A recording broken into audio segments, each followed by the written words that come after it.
दिने वृंदावन में माँ राधाराणी भगवान कृष्ण को पचारे, हे प्राणेश्वर सतरे कौन तुम मत भल पाओ?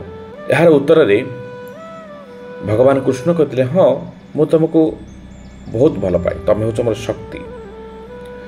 माँ राधाराणी कहते जदि तुम मत भल पाओ ताहले मो ठारू ए बंशी को सब बेले तुम पाखरे किभଳି भाव रखुच। मु तो तुम पाखरे सब बेले रही पारुनी, किंतु बंशी किभଳି तुम सब बेले तुम पाखरे रहउछि। भगवान कहले देख ए बंशी तार आग पछ भीतर सब पढ़ी होउछि, सब देखि होउछि। ए बंशीर मधुर सुर रे प्रकृति पुरुषों को बांधी रखे।